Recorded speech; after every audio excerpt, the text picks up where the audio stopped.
Welcome po to Reviewers, a compilation of exam reviewers and item explanations.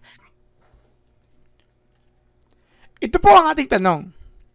The table below shows the data Steve collected while watching birds for 1 week. How many raptors, that's the type of bird that Steve has been watching, did Steve see on Monday? Is it A, 6, B, 7, C, 8, D, 9, or baka yung E, which is 10? So, ito na.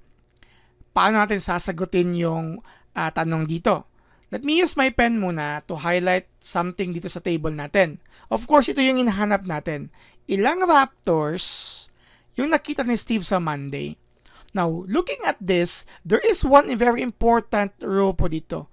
Ito po yung mean. This is the most important row dito kasi it will tell us the behavior or the distribution of our data po. Yung mean kasi, which is 8 in this case sa table natin, means that it's actually called as the average of all these entries po. Kasama na po yung unknown natin. So, pag alam po natin yung ibig sabihin ng mean, and we can actually look into its relationship later with all the values dito, makukuha natin yung sagot sa Monday natin. So, dito lang yung susulat natin. So, our mean is 8. Tama po ba? That's 8. Okay? This is actually computed by summing or i-add natin lahat ng entries sa Monday, Tuesday, Wednesday, Thursday, and Friday. We have 5 here. And i-divide natin sa 5 number of days. Okay? Or pwede po natin gamitin yung symbol muna. Okay? So ito po yung symbol over n. That's the mean, the summation of x, or i-add natin lahat ito, divide by n. Yung n natin dito is hindi po yung total, pero yung ilang beses po na nag-observe si Steve. In this case, this is 5. So, yung 8, again, is a value or the average of all these entries. So, we can use here analytical positioning. If you have here 8 as the mean, with this formula here, over 5, which is our n. Ano po yung purpose nito? Once we could try in a mathematical process po dito, makukuha po natin yung summation of x. Again, yung summation of x po is yung summation po or total if we are going to add all of this.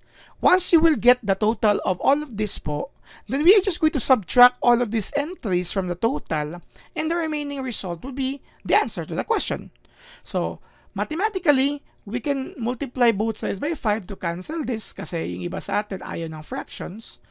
So, huwag nyo kalimutan na gawin din yun sa kabila. So, 5 times 8 is 40.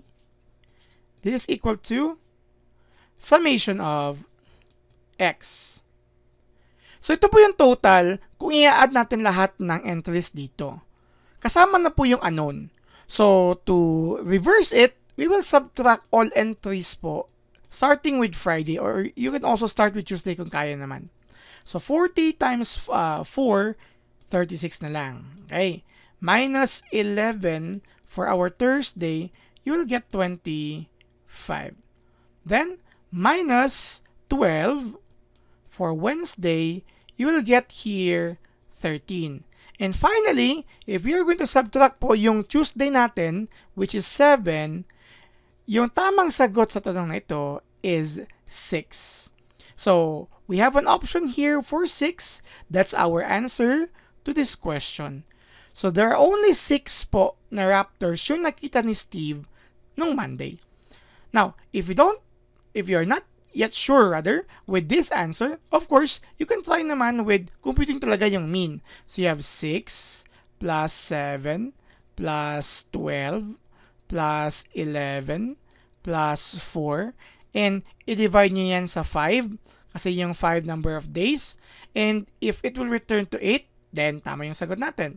We have here 13, ito, and then plus 12, that's 25, plus 11, that's 36, okay, and plus 4, you will have your 40 here, and then 40 divided by 5, that is 8, which is the correct mean here.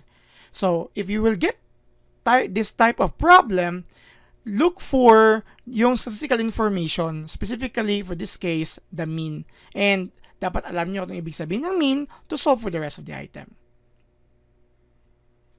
So once again po, ito po yung reviewers.